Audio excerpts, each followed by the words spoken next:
네, 조국 전 장관의 자녀들이 잇따라서 관련 소송을 취하하고 또 학위를 반납했습니다. 그 배경이 뭔지 관심이 쏠리고 있는데요. 관련 내용을 박성배 변호사와 짚어보겠습니다. 어서 오세요.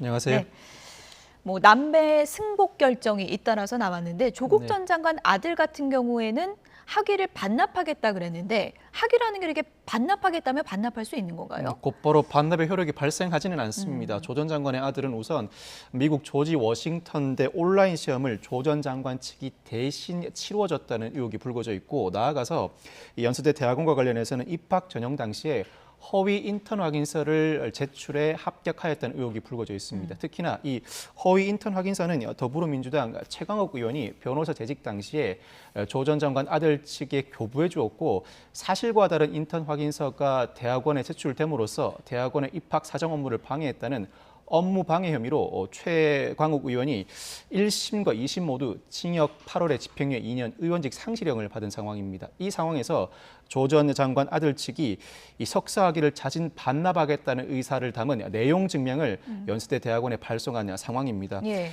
이 시점이 특히 조 전 장관의 딸인 조민 씨가 이 부산대 고려대를 상대로 한 입학 취소 처분 취소 소송에 대해서 소를 취하겠다는 의사를 밝힌 지 사흘 만인데, 단순히 학위를 자진 반납하겠다는 내용 증명 자체로 그 효력이 발생하지는 않습니다.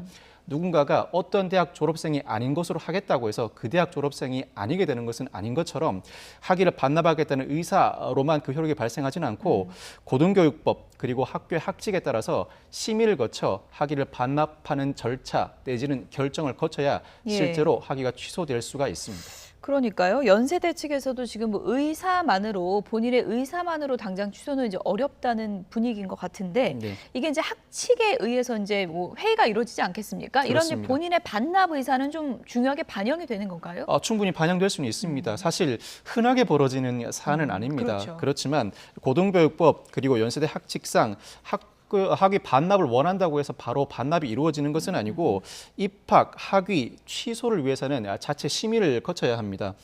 입학을 취소할 것인가 학위를 취소할 것인가 두 단계로 나누어서 생각을 해야 하는데, 그렇군요. 입학이 취소되면 자동적으로 학위도 취소되는 구조라고 그렇죠. 합니다. 아마 입학 전형 공정관리위원회가 지난해부터 개설된 상황이고, 물론 올해에는 한 번도 열리지 않았다고 하는데, 조 전 장관 아들 측이 내용 증명을 통해서 학위 자진 반납 의사를 밝힌 이상 이 의사를 충분히 반영해서 입학 전형 공정관리위원회가 다시 열릴 것으로 보이고, 아마 입학을 취소하면서 자연스럽게 학위도 취소하는 방향으로 심의가 이루어져 결정이 내려질 가능성이 상당히 높아 보입니다. 네.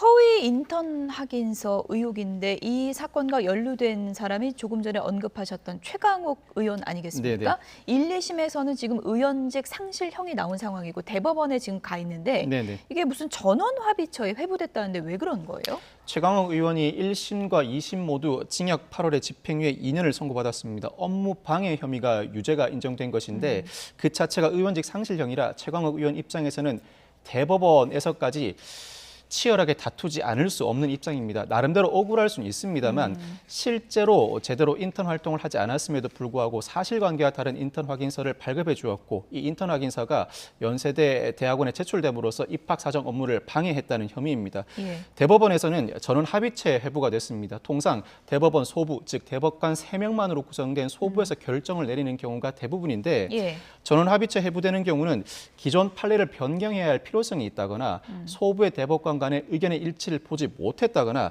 사회적으로 파급력이 큰 사건들이 대법원 전원 합의체 회부가 됩니다. 이번에는 어떤 경우 때문에 이 사안의 그런 것 같아요? 경우에는 예. 정경심 전 교수가 자택과 동양대에서 사용하던 PC를 자산관리인에게 맡긴 바가 있습니다. 예. 그런데 이 자산관리인이 이 PC를 수사기관에 제출하였고 이 PC에서 여러 증거 자료가 도출됩니다. 예. 그런데 최광욱 의원 측의 입장은 그 당시 PC가 제출될 당시 실질적 피압수자라고 할 수 있는 정전 교수나 조 전 장관에게 참여권이 보장되지 않았다. 즉 디지털 포렌식 등 일체의 절차에 실질적 피압수자에게 참여권이 보장되지 않았으니 예. 유의미한 증거가 도출됐다고 하더라도 증거 능력이 부인되어야 한다. 즉 예. 위법 수입 증거로서 증거로 사용할 수 없는 증거가 1, 2심 재판에서 증거로 사용되었다는 취지의 항변을 하고 있습니다. 예. 즉 최근에 압수수색과 관련해서는 법원에 여러 다소 파격적인 판결들이 나오고 있는데, 이 사안도 역시 수사기관의 압수수색이 적법한 절차를 거쳤는지를 판단해 보아야 할 필요성이 있다고 판단한 것 같고, 이에 따라서 전원합의체 회부돼 아마 12명 내지는 13명의 대법관들이 중지를 모아서 조만간에 결론을 낼 것 같습니다. 이 동양대 PC는 정경심 교수나 조국 전 장관 재판 때도 굉장히 중요하게 다뤄졌던 부분인데 거기서는 어떻게 판단이 된 거예요? 그 당시에는 특별히 증거 능력에 문제가 없다고 판단했었고 이 사안에서 다루는 논점 자체는 일부 다릅니다. 그렇지만 그렇군요. 이 사건 1심과 2심도 예. 정전 교수가 자산관리인에게 PC를 맡길 때는 실질적으로 폐기하라는 취지로 맡겼다고 봐야 한다. 즉 예. 처분권 자체를 자산관리인에게 넘긴 것이므로 자산관리인이 제출한 PC를 압수수색하는 과정에서 실질적 피압수자를 달리 상정할 수는 없다. 예. 즉 실질적 피압수자가 자산관리인 자체이지 정전 교수 등으로 볼 수 없다는 취지로 유죄 예. 판결이 선고된 바가 있습니다. 근데 그 전원합의체로 넘어가면 아무래도 좀 최종 판단까지는 시간이 좀 많이 걸리는 건가요? 전원합의체로 넘어가게 되면 소부에서 판단하는 것보다는 시간이 다소 걸릴 수밖에 없습니다. 예. 전원합의체 회의 자체가 소부보다도 적게 열릴 뿐만 아니라 충분한 심리를 위해서 시간을 두고 판단하기 마련인데 그렇게 되면 올해를 넘길지도 모른다는 관측도 나오고 그렇다면 최강욱 의원이 실질적으로 유무죄 판단을 받기에 앞서서 예. 다음 총선에도 출마할 수 있다는 관측도 나오고 있습니다. 내년 그렇지만 4월에 총선이니까 그러니까요. 그렇죠? 예. 그렇지만 아마 대법원도 이러한 점을 의식하지 않을 수 없을 것입니다. 1심, 2심에 이어서 지속적인 비판이 제기되고 있는 상황이라 전원합의체 회부됐다고 하더라도 조만간 적어도 올해 내에는 선고를 할 가능성은 더 높아 보입니다. 조국 전 장관의 아들은 학위를 반납하겠다 이렇게 밝혔고 며칠 전에 조민 씨 같은 경우에는 내가 모든 소송을 취하하겠다 이런 입장을 밝혔거든요. 네네. 이건 어떤 의도가 있다고 보세요? 조민 씨는 검찰의 기소 여부와 관련한 고민 끝에 내린 결정이 아니라고 항변하고 있습니다. 그렇지만 제3자가 볼 때는 검찰 처분과 연관돼 있다고 볼 수밖에 없을 것 같습니다. 조민 씨의 입시 비리 의혹은 고발을 당해 입건을 하지 않을 수가 없는 상황입니다. 그렇다면 검찰로서는 어떠한 처분을 해야 하는데 공소시효가 오는 8월 하순에 만료됩니다. 원칙적으로는 다음 달이네요. 그렇죠. 예. 원칙적으로는 공소시효가 진작에 종결되어야 하는 사안이었지만 예. 어머니인 정전 교수가 기소됨으로써 그동안 공소시효가 정지돼 왔었고 정전 교수가 확정 판결을 받음으로써 그때로부터 다시 공소시효가 진행되고 있는데 그 공소시효가 다음 달 하순경 종료가 됩니다. 예. 검찰도 어떤 형태로든 처분을 해야 하는 상황인데 이미 부산대를 상대로 한 입학 취소 처분에 대한 취소 소송은 패소 판결을 받은 바가 있죠. 그렇죠. 이에 대해서 항소를 해둔 상황이고 예. 고려대를 상대로도 입학 취소 처분에 대해서 소를 제기해둔 상황입니다. 이미 부산대를 상대로 한 소송에서 1심에서 패소한 상황이고 정전 교수와 관련된 확정 판결에서 이미 공소장 단계에서도 조민 씨가 공범으로 적시돼 있을 뿐만 아니라 예. 정전 교수가 확정 유죄 판결을 받은 이상 승산이 없다는 판단도 중요하게 작용했을 것이고 무엇보다도 오는 8월 하순 공소시효 만료를 앞두고 검찰 처분을 앞둔 상황에서 자신이 이와 같은 조치를 취함으로써 기소유예 처분을 이끌어내거나 예. 불기소 처분을 이끌어내거나 아니면 기소가 된다고 하더라도 법원의 형을 낮추려는 의도가 숨어 있다고 평가하지 않을 수 없는 상황입니다. 예. 조민 씨의 이번 결정이 다소 의외였던 점이 지금까지 이제 언론에 나와서 인터뷰를 하면 나는 떳떳하다, 억울하다 이런 입장을 뭐 재차 밝힌 바가 있거든요. 예전에 했던 얘기 다시 한번 좀 들어보도록 하겠습니다. 제 개인적으로 생각하기에는 아버지가 장관직을 하지 않으셨다면 일어나지 않았을 일이라고 생각하고 있습니다. 해외로 가서 다시 시작하라는 분들이 정말 많았습니다. 실제로 도와주겠다는 고마운 분들도 몇 분 계셨고요. 근데 저는 도망가고 싶지 않습니다. 사람들이 어떻게 생각할지는 모르겠지만 저는 제 자신한테 떳떳합니다. 친구들이랑 가족들도 다 변함없이 있고요. 가끔 언론 때문에 힘들긴 하지만 저는 한국에서 정면으로 제 방식대로 잘 살 겁니다. 표창장으로 의사가 될 수는 없습니다. 그 당시에 입시에 필요했던 항목들에서의 제 점수는 충분했고 그리고 어떤 것들은 넘치기도 했습니다. 2년 정도 됐으니까 동료나 선배들이 본인의 의사로서의 실력에 대해서도 얘기를 할 거 아니에요? 자질이 충분하다고 들었습니다.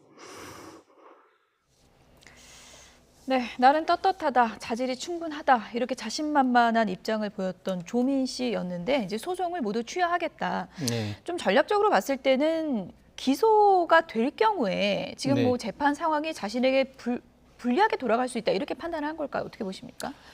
조민 씨 변소의 요지는 허위 제출 서류가 아니라고 하더라도 점수가 충분하다는 취지입니다. 예. 아마 검찰 수사와 형사 판결과 별개로 입학 취소 처분에 대해서는 다른 판단도 있을 수 있을 것이라고 생각했던 것 같은데 최근 부산대를 상대로 한 소송에서 부산지법의 판결 내용을 보면 거의 대부분 형사 확정 판결 내용을 인용한 상황이었습니다.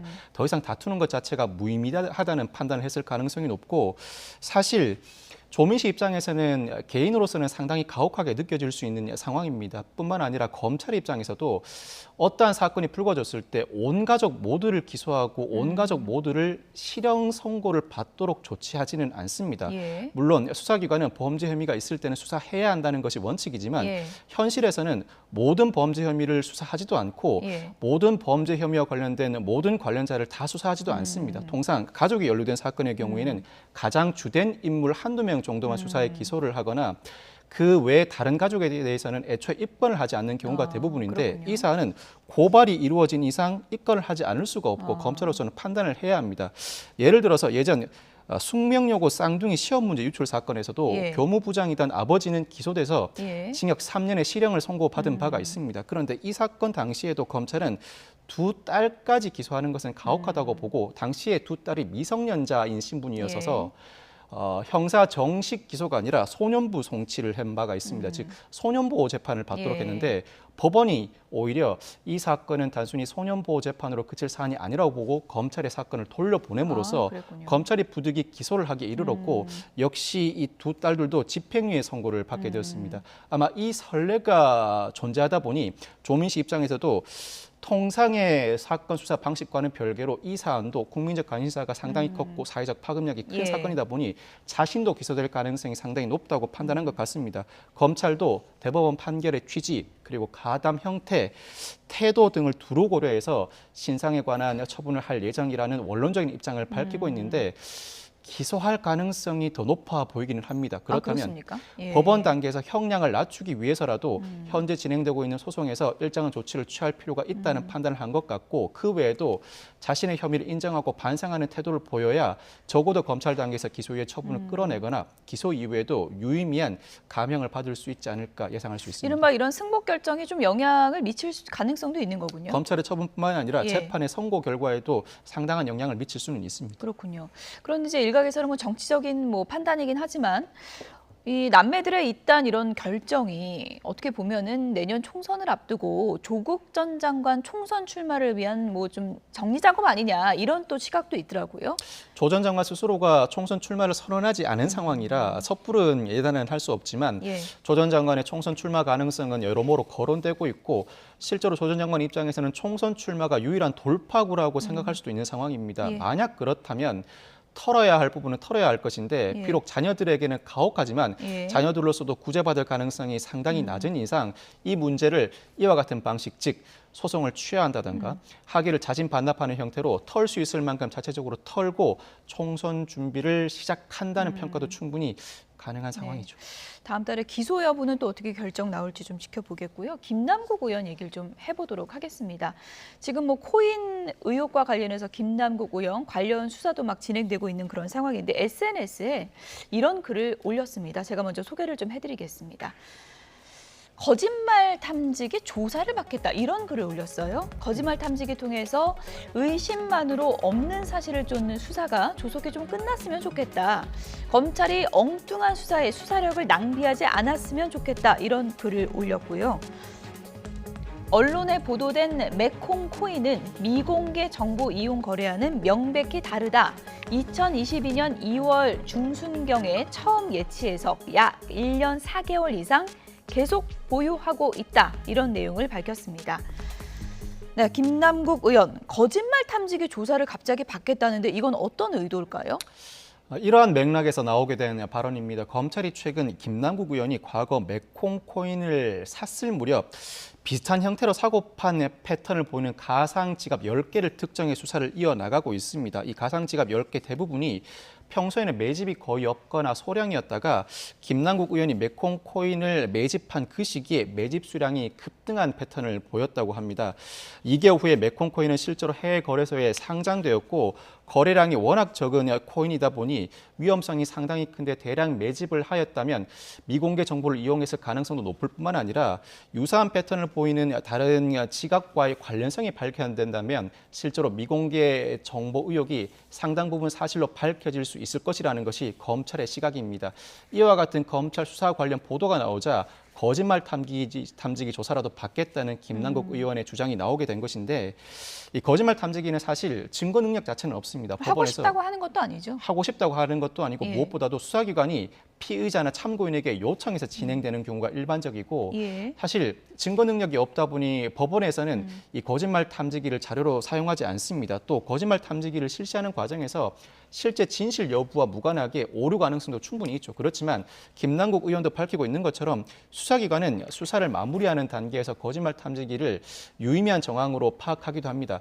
특별한 증거를 발견하지 못했을 때 거짓말 탐지기 조사 결과를 토대로 수사를 이어나가기도 하고 범죄 혐의를 극구 부인하는 피의자를 상대로 거짓말 탐지기 조사 결과 진실이라는 판정이 나오면 수사를 마무리하는 경우도 있습니다.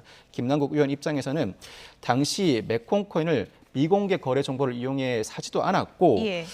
고점이나 폭락 직전에 판 것도 아니라 계속 보유한 상황, 즉 폭락한 상황에서 여전히 보유하고 있으니 자신은 미공개 거래 정보와는 무관한 상황이니 내 이 입장을 거짓말 탐지기를 통해서라도 밝히고 싶다는 그 마음을 예. 드러낸 것으로 볼 수 있고 한편으로는 나를 적시에 수사해달라는 검찰 수사 촉구의 의미도 담겨 있다고 볼 수 있습니다. 네, 김남국 의원 코인 의혹 관련 수사 지금 짚어보고 있는데 네네. 검찰 수사를 좀 들여다보면 전방위적으로 수사에 속도를 내고 있는 것 같은데 김남국 의원 소환에 대해서는 고심을 좀 이어가고 있는 것 같아요. 김남국 의원에 대한 수사는 크게 세 갈래죠. 자금 출처, 미공개 정보 이용, 대선 자금 세탁입니다. 예. 그런데 김남국 의원에 대한 수사 중에서 미공개 정보 이용 행위는 검찰이 아직까지 상당히 본격적으로 유의미한 정황을 포착해내지는 못한 것 같습니다. 예. 그렇다 보니까 그 패턴이 유사한 가상화폐 지갑 10개를 특정하고 만약 그 10개 지갑이 서로 연관돼 있다면 예를 들어서 발행사 측 관계자가 직간접적으로 연관돼 있거나 이 소유자 사이에 관련성이 입증된다면 이때는 미공개 정보를 소수만이 이용해 왔다는 정황이 어느 정도 소명됐다고 보고 예. 이를 바탕으로 수사를 더 이어나갈 심산 내지는 계산인 것 같습니다.